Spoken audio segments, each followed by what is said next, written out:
Hello, everybody. Good afternoon, and welcome to the Hearo.Live podcast. Today on Multiplayer TV, we have me, Ayan, Business Development, and my co-host, Ned Lerner, who is our CEO at Hearo. We are going to be talking about online communities and their impact on greater society. Hello, everybody. Hello. So, as we know, you have quite an extensive background with online communities from what you've worked with. Excuse me. So trying to make it exciting. So you have quite the exciting background as someone who came in from the gaming space at Sony, and now you're at Hearo with us, working on online engaging watching experiences. So I wanted to ask you about some of the more technical things behind the moderation tools that go into making sure that communities can stay safe, and what types of protocols companies take to ensure that for all of their users as well as their partners. Right. Well, it's a big topic. Maybe we can start off simply and hopefully humorously. So in social media, you can type, you can share pictures, you can share video. Since the dawn of such things, there's a thing called time to penis, which usually is about 30 seconds because there's lots of adolescent kids who like to transgress. So you better have moderation tools from the first instant you go live. For Hearo, we don't have pictures, we have usernames. And sure enough, one of the first usernames was in fact penis. So he's like, oh, okay, let's change the moderation tools. So, sorry, you are now been renamed.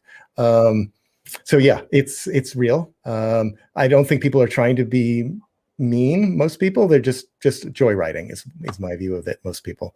So yeah, you would need, if you do a thing based on typing and text chat, you will need to be able to do that. If it's on pictures, you'll be able to do that. Video, and the higher volume it is, the more work it is. Another thing that makes it more difficult is if it's live versus saved. So if it's live, at least it's gone the moment it's finished. So there's no cleanup. It's all disappears. And that's one reason why people like Snapchat, because if you're doing something that you're not sure about, at least it goes poof pretty quickly. But if it's saved, and if it's saved and searchable by Google, then somebody's got the responsibility to make sure there's nothing hiding.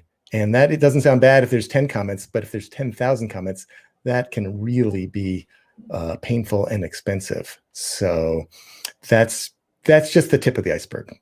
And generally, I think of things, I'm a consumer, but I've been in the game business so long that it's like, I always think, what is the person responsible?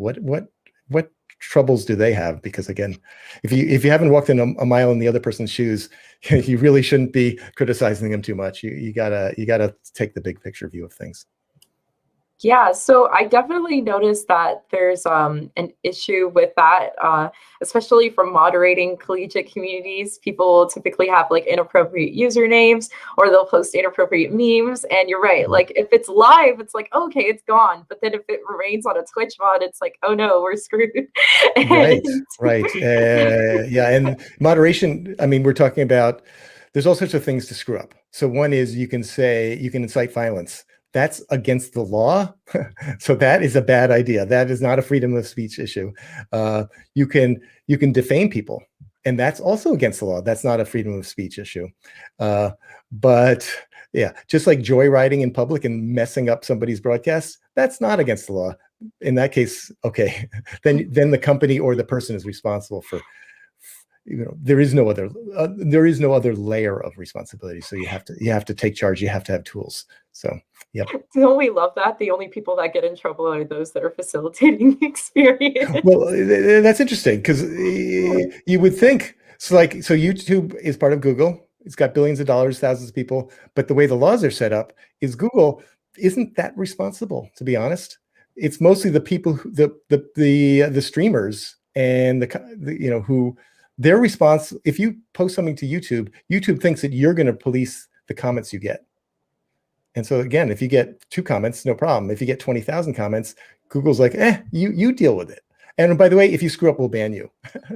So yeah, so it's, and is that fair? I don't know. Can Google make that person's life easier? Yes, they can provide better. If they're going to say, hey, you have to police all your comments and all your people, at least they should provide, you would hope they would provide really good tools to do that. And increasingly they are, but it is this kind of funny mismatch between, if you look at Twitter, people saying, hey, Twitter's messing up. And it's like, actually, the people on Twitter are messing up. But actually, it's kind of more complicated because are there the right tools in place that people know that they're messing up? And then anyway, so it's all, everything is sort of what I call is a cascade of responsibilities. So we're all responsible for the world. And I think anybody who doesn't think that they have responsibility is not my friend. Sorry. I think we all should do our best. And then the people we trust, they should do their best. And the companies they work for, they should do their best. And we, the people, government, they should also do their best. And each of us has a part to play. Yeah, it's really interesting because you brought up like the various finger pointing that'll go down. Like companies will say, it's your fault, it's your responsibility, it's your community, you handle it. Here's no infrastructure for you to do that. And then streamers are like, well, by the way, those are your kids, you handle them. I didn't raise them. So there's obviously in the news in the last couple of weeks, there's been some truly crazy stuff, but even more boring stuff is like you happen to have a bit of music in your stream or your video and you might not even notice it. It might even be in the game you're watching, and then the company that you posted to gets a copyright violation notice, and they take you down, and you might not even know why, unless they have a good tool that says, and maybe they are afraid and they take down everything. It's like, wait a minute, I just put 5 years of my life into your platform, and because I made a mistake 2 years ago, I lost everything. So, who's right? Yeah, like I said, we all have to take responsibility, but the people who, all I would say is the people who have the most engineering resources and most power, they really, it's I don't know what to say. I mean, maybe they don't have any choice. If they're going to get sued by a big music company for stealing their property, they probably only have a certain amount of time before they yank it down. So. It's just it's a complicated situation, and I have sympathy for everybody, and that informs what we're doing here at Hearo too. So we're trying to make it as easy as possible. Oh, you've jumped into one of my favorite topics. So we were just talking about, you jumped into one of my favorite topics, which is the DMCA war between content creators and music labels and music lawyers finally having a chance to sit down and browse the internet and take down everybody's stuff. That's kind of how I saw it. It was like my really relaxed, I guess, very passe way of explaining it to people who didn't understand what was going on legally. I'm like, kind of had a trip down online content creation lane and got to implement more things into the algorithm. And it was wild because some of the songs were being mistaken for others. And I think that Twitch specifically hasn't really developed their algorithm to be as advanced as YouTube's yet. So it's been even more controversial. And and I think that I don't know if they'll ever do it, but platforms got to figure out a way to work with creators to create some kind of thing that's working a little bit better than Soundtrack, because I know they had Soundtrack out, but that just doesn't have like a very big catalog of songs for people to feel like it's worth the investment to download it. Yeah, I mean, people post memes all the time, and most of those memes are based on copyrighted images. And you're allowed to public figures like presidents and senators are in the public domain, but the images are typically copyrighted by the photographers. Wow.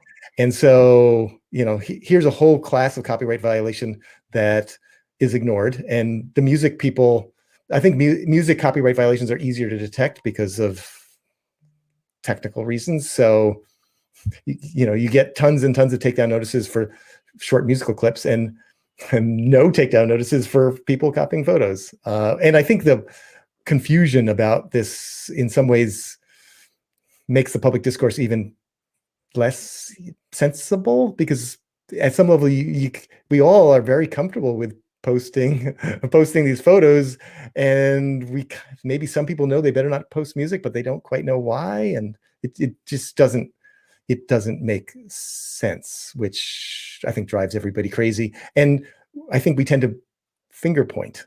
So it's like, this person's responsible. It's like, well, you can blame Amazon and Twitch for taking people's down, but I'm sure that they were threatened with huge lawsuits. Okay, then you can blame the music companies. Say, hey, they shouldn't have done that. It's like, they've lost billions of dollars of business for people stealing their stuff. And it's like, well, content should be free. It's like, really? You're not going to get really beautifully produced stuff if it's free. And my sense is, if we had, in some sort of perfect world, the government could do things too. Like when people started, stealing music massively, the government could have said, okay, we will, we realize you're going to lose 80% of your sales because of piracy, so we'll put a tax on all the devices that potentially could steal music, and it'll turn out to be $2 a year. And then instead of the music industry declining by 80%, it would have been just fine. And then they would have said, okay, yeah, go steal our stuff. We're getting paid anyway. So yeah, like I said, everybody's responsible. The solution requires everybody in cooperation, and individuals and companies can do their best, and they will only come up with like we don't have to be PG rated. We're not on broadcast TV. That's a half-assed solution. Better than none. But yeah, as somebody who's used to like owning my own little private universe called a game, it's like, damn, this game designer sucks. Can we have a better game designer, please? No, you can't. Sorry, democracy. See, I have a one-track mind, and for me, it was like, we are not condoning stealing on Hearo.Live TV. We are not condoning stealing. But then it sounds like the solution is like tax people who steal. More taxes. Isn't that everyone's favorite answer to people's problems? Yeah, all we need is more taxes. And then I like to remind people, if people pay tax money for this thing, then they can pay less money for something else. That's so it's like, true. So you know what? I know how to get rid of income taxes. Just get rid of them and then pay taxes on things we don't like carbon emissions. The taxes don't have to go up. It's just you pay out of this bucket instead of that bucket. Taxes things we don't like. I think income is a good thing. No particular reason to tax income. But let's tax the bad things. So anyway, that's me going, woo! Big picture. Let's really fix the real problems, folks. No problem, right? No, that's not going to happen. Yep. So here in Canada land, we do tax people. I think out on the West Coast, they don't do it here. Carbon emissions are taxed. So it's a step in the right direction. They did it a while back. so enlightened. No, that's good. Yeah. It was very controversial. It's one of the reasons some stubborn East Coasters don't want to move over there, because they don't want to get carbon taxed. But I'm like, but hey, we get the same goods and sales stuff. So I mean, at some level, there's always winners. Again, I've been making games too long, so I was like, there's always winners and losers. The people who have to pay the tax more than other people go like, oh, that's not fair. And the people who suffer because there's bad things happen, they're like, hey, that's not fair either. So yeah, and that's why democracies are so contentious, because they're really, at least in the short term, there's always winners and losers. In the long term, my claim is we win together, but it's hard to view the world that way sometimes. So yeah, I like that. See, I like that we're talking about finance too, because that's been quite the trending topic right now, with everybody hyper focused on stocks and what's going on, watching the market. I actually had some people who hadn't been interested at all in any kind of financial literacy, like myself, who just recently started researching more because he wanted to be in the loop. And it's been very interesting. One thing I noticed, at least from being a part of an online community for so long, community of gamers, is that everybody really likes to use online communities as a way to spread some form of good. So we would say we use gaming as a force for good. And that's kind of what's happening right now, is people are using their Reddit common interests as a force for good, and to bring people together and unite against one thing that's upsetting everybody. And I think it's really interesting and really cool, because I think I come from the generation that's very invested in corporate social responsibility and making sure that people are actually doing what they say they're going to do, for whether it's the environment or for society. Nice. Yeah. I don't know. I'm thinking you might be referring to GameStop and the craziness that's happening there, which I guess a bunch of people who either think it's funny or love games are like, GameStop is cool. Let's make those people suffer, those short sellers. It's fascinating. Communities can be very powerful. I guess that's a crazy illustration of the power of people working together. How about if I leave it at a positive note?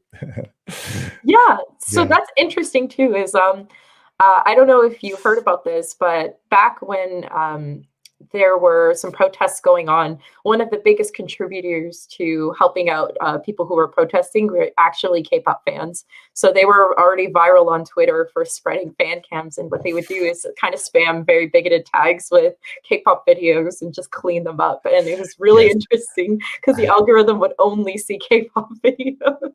Well, yeah, people working together do have power. I'm actually thinking of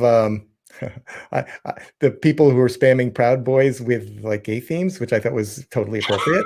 Why, the internet is a wonderful and crazy place. Sometimes it's not so wonderful. But maybe more on topic, there's certainly unexpected results.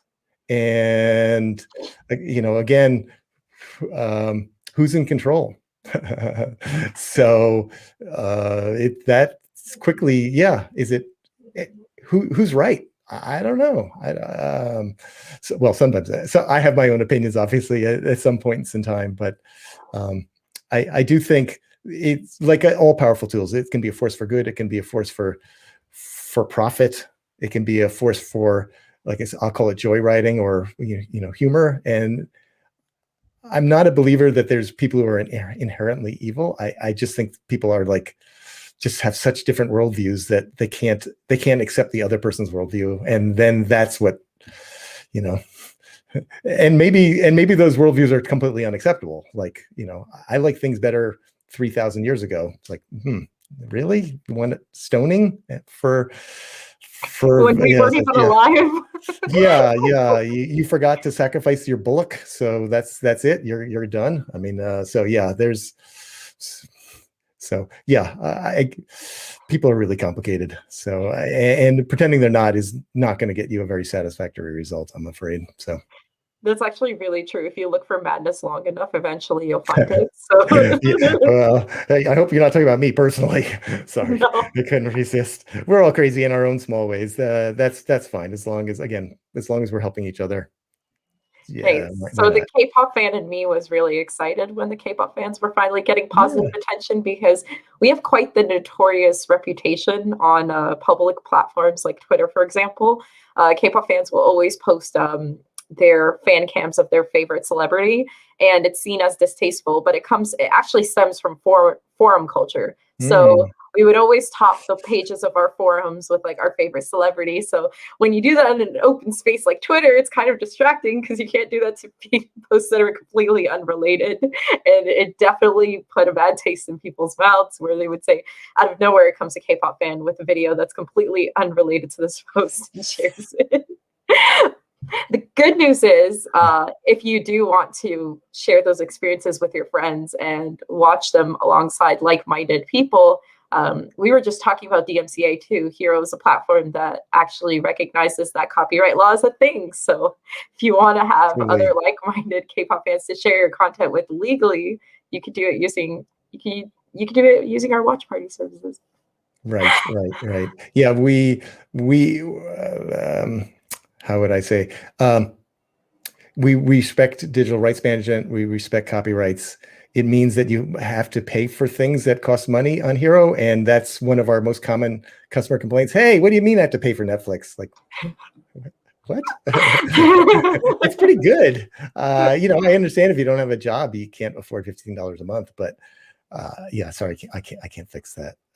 But once you have paid for content, Hero makes it super easy to share that with your friends, and that's really fun. So yeah, and then and everybody's got a microphone. Everyone has a voice, and everyone knows how to talk, so it makes it really, really easy.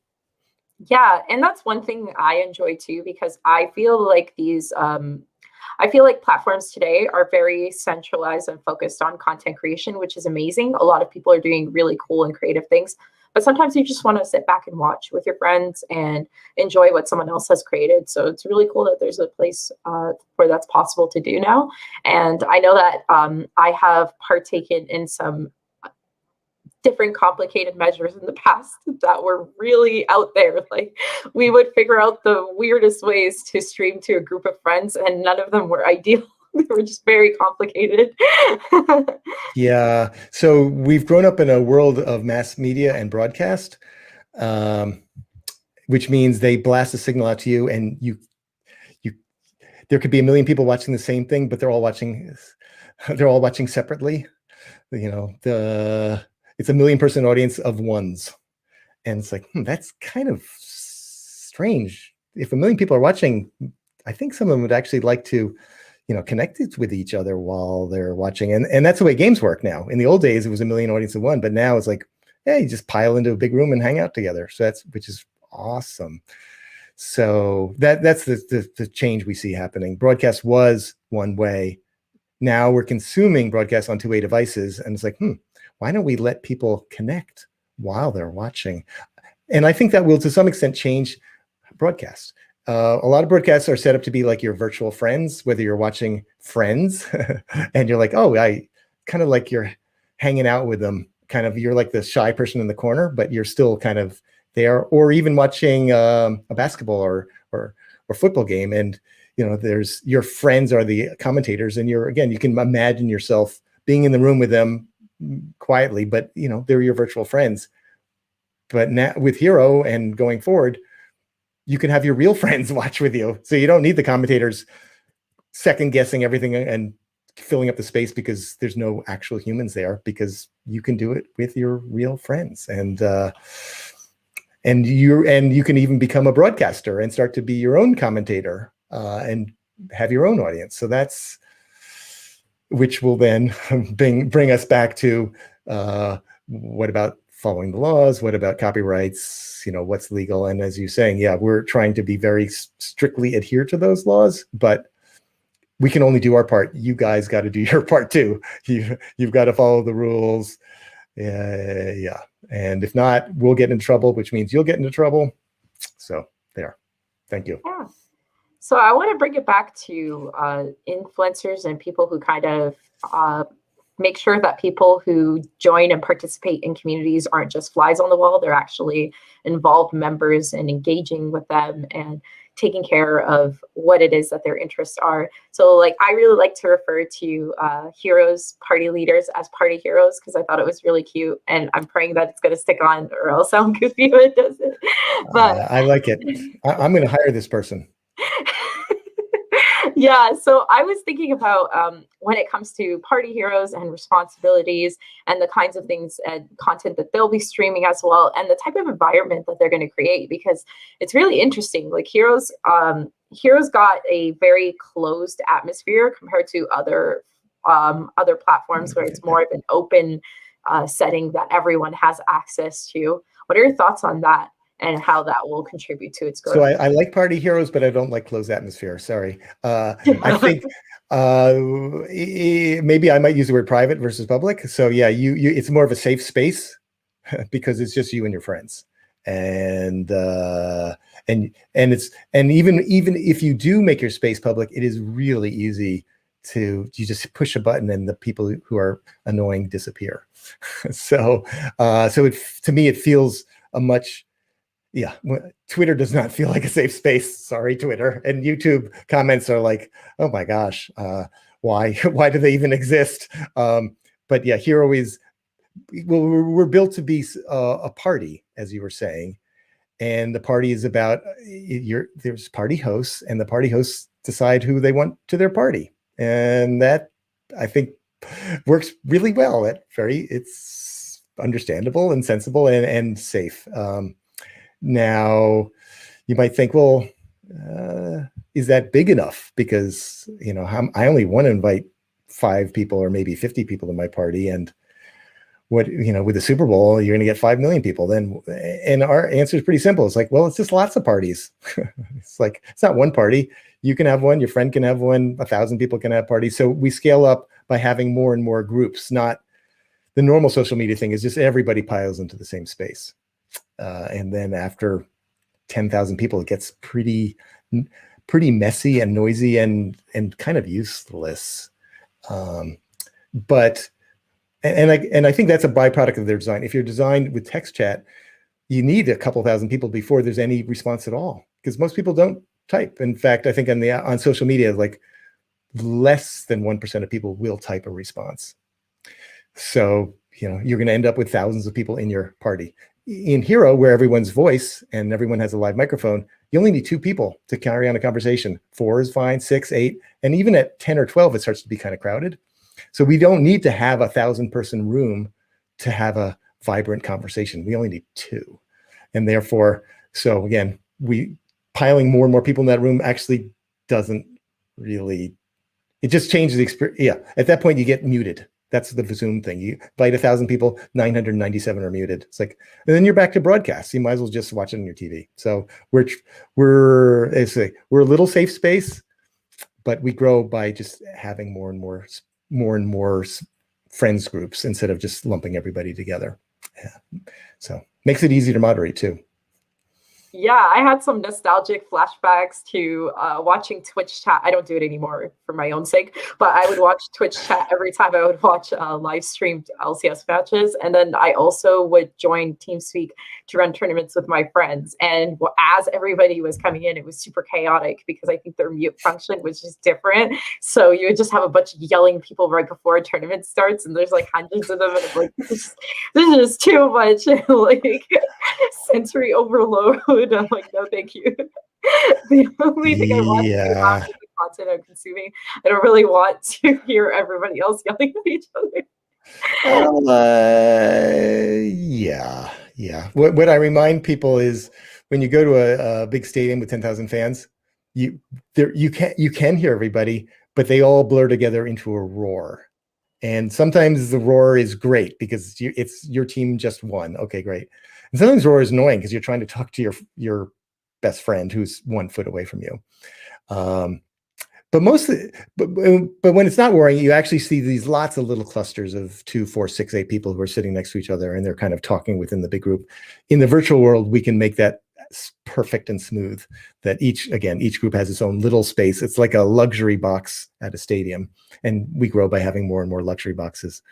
So, and then we will be adding the ability to hear the whole stadium roar together, which should just be super cool. So back to work, I guess. Yeah, I like that. See, because I'm very fascinated by online communities just because they're the only ones I've grown up in. Like, as somebody who is super anxious to talk to people in person, it's really, really helpful. I didn't know that.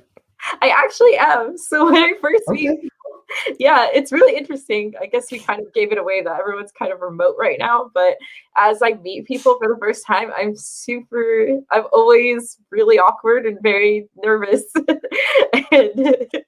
it comes as a shock to some people. I haven't really shared it. Well, the pandemic has been great then. Sorry, I couldn't resist. No, it's actually kind of funny because I was talking with my family, and they're like, "This is great for you. You're a hermit. It's wonderful, right?" I'm like, "Yeah, I actually don't want to go back outside." Yeah. No, I like. Well, I grew up in a pre-computer era, to be honest. Yeah, I didn't even touch a computer until I was like 15 years old because they cost $1 million. So yeah, I have to admit, it took a couple of years to get used to these strange human beings and like having them close. But by the age of 6 or 7 or 8, I was okay with that stuff. It did take a while though. Yeah, no, I really foresaw my future. I was glued to my computer as a kid, and I'm still glued to it today. So I guess like if there are any parents watching, you're Well, your skills are perfect for the era we live in. So there. yeah, Yeah. most definitely. I wanted to kind of take it back to just we talked a lot about responsibilities. We even touched on finance, and we also dove into just like community management tools, right? And one thing I noticed is that a lot of communities that exist, like if they're very large gaming communities, or even communities in different entertainment spaces, they'll have something like a system, and it'll be that way for a very, very long time until it breaks to the point where someone has to step in and do something about the lack of moderation, and Right. they kind of have to go backwards. I just wanted to hear more about that from like the behind the scenes perspective of someone who's already worked on that. How good is it to like implement that early on? Well, let's see. So, I grew up with this world. So, I was one of the, first people in Electronic Arts, and I remember the first bulletin boards and the first internet systems and things. So I saw it. I kind of firsthand view of the whole tour of from nothing to where we are today. And yeah, people have. You can definitely. Everybody makes a mistake once or twice or three times, but after a while, people figure it out, and there's some system you can rely on to deal with it. It's really tricky when that system hasn't been invented yet, and then once it has been invented, it's really hard to change it. So hopefully, the people who came before you did the right thing. But yeah, typically what happens is people are laissez-faire, kind of like live and let live until something happens that, to be honest, will get them into legal hot water. Like I said, either defamation or incite to violence, because yeah, we have free speech, but it doesn't mean you can't get sued about it, because if you're harming somebody, that's that's a tort. So usually these companies just let it be until there's a financial penalty in front of their face, at which point they typically kick off the offenders, and then they implement new policies, and they bring in another level of moderation. And then when the next time somebody gets mad at them for good reason and can sue them, they can say, "Hey, we are following the laws. We are doing, we've trained our employees. We put in all the systems in place. If you want to go after people, you have to go after not us, the company. You have to go after the offenders, because we are doing our part, but they have to do their part too." So that's kind of a high level business answer to your question, but that's what I see happening from a strategy point of view. Yeah, and then sometimes when that happens, then the public says, "Hey, that's not fair. You took out my hero." It's like, well, the companies really don't have as much choice as you think, because again, they can be sued if people get hurt and they don't do anything. So Yes. So I just really wanted to echo that I agree that there's a responsibility that communities should have, especially those who are contributing to them, whether they're going to be hosting um, their own gatherings, or they're going to be people that participate in them as individuals, and even the people running the platforms. They all have a responsibility and owe that to the people in the community and society in general. So right. I I'm just really thankful that now moderation is something that people are starting to think about, because I grew up in an internet era where it was The very toxic, Wild West. Yeah, wild yeah, west, like yeah. Gamer. I worked on probably the first multiplayer game with voice called Fire Team. It was teams of 4 capturing each other's bases, 10 years before League of Legends. And people were unbelievably nasty. Holy cow. And I can see why, because, if you had a weak player in your team and you lost, people tended to curse them out. Seems like And most hasn't changed since then. so yeah, this is 1997. It's like, oh my. So everything that's come since then, I'm like, yeah, that's Yeah, I got oof, oof. Toxic, toxic, toxic. Have people really learned, or now they're just using acronyms to get around it? That's what I noticed. So I'm out of the scene a bit. My sons are in the scene, and it's still pretty toxic. Yep. Um, Again, if it's just you yelling at 3 or 4 people and they can kick you or drop, you don't have to put up with this crap. And so what I think the people who care, they end up finding a circle of people they can trust. They, at some point you might give up on just joining public servers, or maybe you found one that is very well moderated and policed, and it's, it's not a pain in the neck except once in a while. And then there's somebody who will do something about it. But it for people, tend to be very nice to their friends, and those very same people who are very nice most of the time can be very mean to either fools or incompetents or people who dramatically disagree with them, or just, again, I'll call it joyriding because it's kind of a neutral term, just because it's,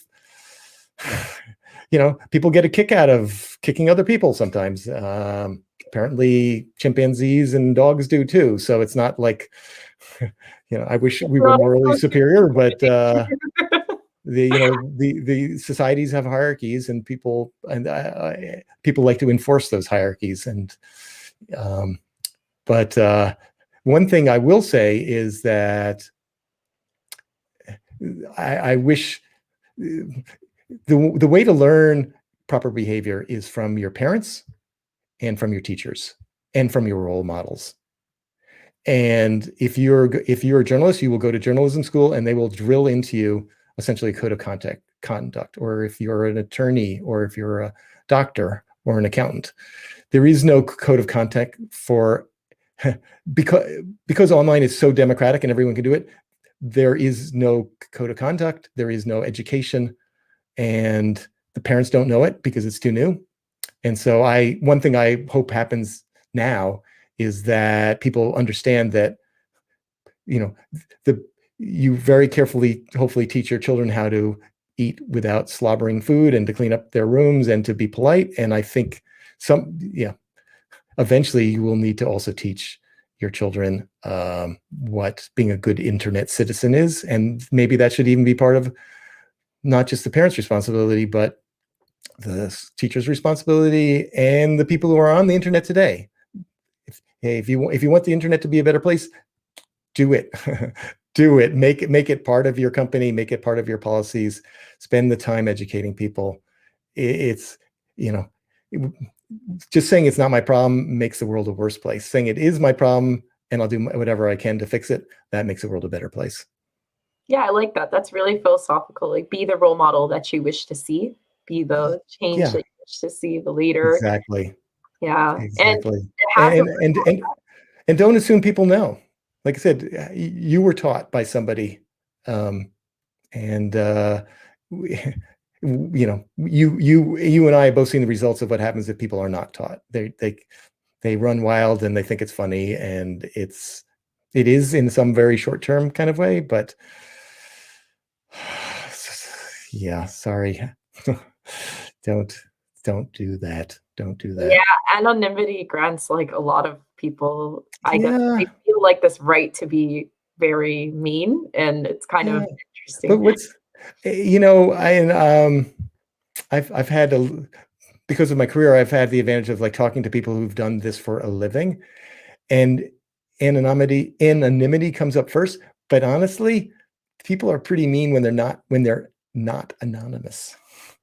If they think their cause is just, which everybody always does. So yeah, there's plenty of raging assholes who you can easily figure out who they are. Either their real name, or they're super easy to figure out. So it's more than just anonymity is step one, maybe, but you still got to go to step 2, 3, and 4.